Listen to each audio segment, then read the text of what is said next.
சென்னை மாநகராட்சியில் ஒப்பந்த அடிப்படையில் கடந்த 25 ஆண்டுகளுக்கும் மேலாக தூய்மை பணியாளராக வேலை பார்த்து வந்தவர்கள் தனியாருக்கு ஒப்பந்த அடிப்படையில் மாற்று நடைமுறைக்கு எதிர்ப்பு தெரிவித்தும் கடந்த 14 நாட்களாக போராட்டம் நடத்தி வந்தனர்.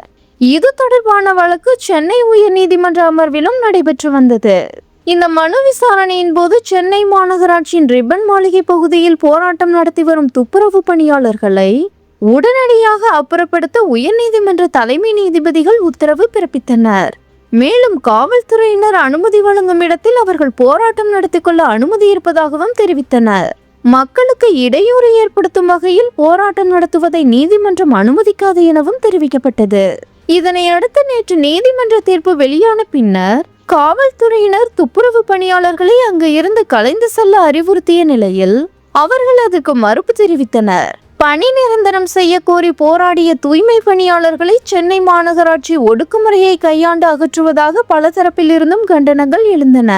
இதனிடையே சென்னை ரிப்பன் மாளிகையில் பல்வேறு கோரிக்கைகளை முன்வைத்து சென்னை மாநகராட்சிக்கு எதிராக போராட்டம் நடத்திய துப்புரவு பணியாளர்கள் நீதிமன்ற உத்தரவின் பேரில் நேற்றிரவு கைது செய்யப்பட்டனர். இந்த நிலையில் அமைச்சரவை கூட்டத்தில் தூய்மை பணியாளர்களுக்கான 6 சிறப்பு திட்டங்கள் அறிவிக்கப்பட்டுள்ளன. அத்தகைய 6 சிறப்பு திட்டங்களை தமிழ்நாட்டின் நிதியமைச்சர் தங்கம் தென்னரசு விவரித்துள்ளார். தூய்மை பணியாளர்கள் சுய தொழில் தொடங்கினால் ரூபாய் 3.50 லட்சம் மானியமாக நிதி உதவி வழங்கப்படும்.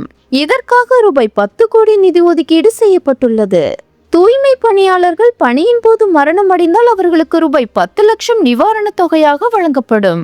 தூய்மை பணியாளர்களின் குழந்தைகளின் நலனையும் கருத்தில் கொண்டு உயர்கல்விக்காக உதவி தொகை வழங்கும் திட்டமும் தொடங்கப்பட்டுள்ளது.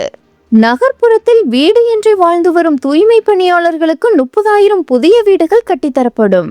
கலைஞர் கனவு இல்லம் திட்டத்தின் கீழ் கிராமப்புறங்களில் வீடு கட்டும் திட்டத்தில் தூய்மை பணியாளர்களுக்கு முன்னுரிமை அளிக்கப்படும். தூய்மை பணியாளர்கள் தூய்மை பணிகளில் ஈடுபடும் போது தோல் நுரையீரல் சம்பந்தப்பட்ட பிரச்சனைகள் ஏற்படும்.